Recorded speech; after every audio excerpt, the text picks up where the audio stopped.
اب آئیے ایک اور آخری میں، یہ بڑی مشہور آیت ہے، آپ اور ہم ہمیشہ پڑھتے رہتے ہیں، پارہ نمبر 30 سورہ فلق اور آیت نمبر پہلی آیت کیا ہے؟ قل اعوذ برب الفلق. اب ذرا ترجمہ سن لیجیے ان حضرات کا.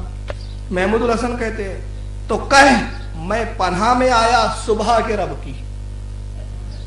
یہاں ایک شبہ آتا ہے، صبح کا رب تو رات کا کوئی اور ہوگا اور دوپہر کا پتہ نہیں کوئی اور ہے کہ پھر یہ ترجمہ ہے. قل اعوذ برب الفلق، میں پناہ میں آیا صبح کے رب کی. تھانوی صاحب آپ کہیے کہ میں صبح کے مالک کی پناہ لیتا ہوں، مطلب یہ بھی صبح کی رب کی لے رہے، رات میں پھر کسی اور کو دیکھیں گے. جالندری صاحب کہو کہ میں صبح کے پروردگار کی پناہ مانگتا ہوں.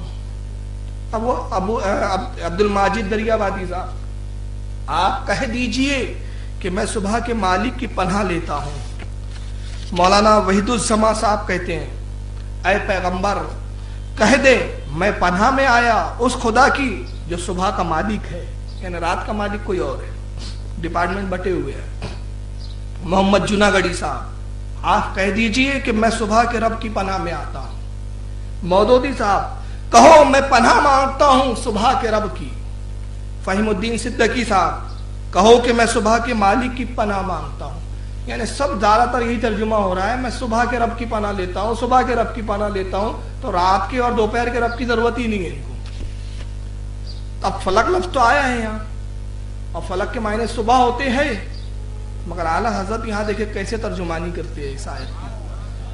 اعلیٰ حضرت کیا فرماتے ہیں؟ تم فرماؤ میں اس کی پناہ لیتا ہوں جو صبح کا پیدا کرنے والا ہے، رات کا بھی وہی پیدا کرنے والا، دوپہر کا بھی وہ خالق ہے. یا خالق کی صفت کو اجاگر کیا، رب کے وقت اور قیودوں کی ڈیوٹی کو نہیں بتایا ہے. اتنے بجے کا کوئی اور رب ہے، اتنے کا اور کوئی رب ہے، دوپہر کا الگ ہے، شام کا الگ ہے، رات کا الگ ہے. نہیں، میں پناہ میں آیا. آپ کہو تم فرماؤ میں اس کی پناہ لیتا ہوں جو صبح کا پیدا کرنے والا ہے. یہاں خالق کی صفت کو اجاگر فرمایا کہ صبح جو یہ پیدا ہوتی ہے اس کا خالق بھی اللہ ہے، رات جو پیدا ہوتی ہے اس کا خالق بھی اللہ ہے. تو جب صبح ہو تو اس کی پناہ مانگو، رات ہو تو اسی رب کی پناہ مانگو، دوپہر ہو تو اسی رب کی پناہ مانگو. اس لیے کہ جتنے پہر ہے، جتنے اوقات ہے، سب کا خالق ایک ہی ہے. یہ ہے اعلیٰ حضرت کی شان.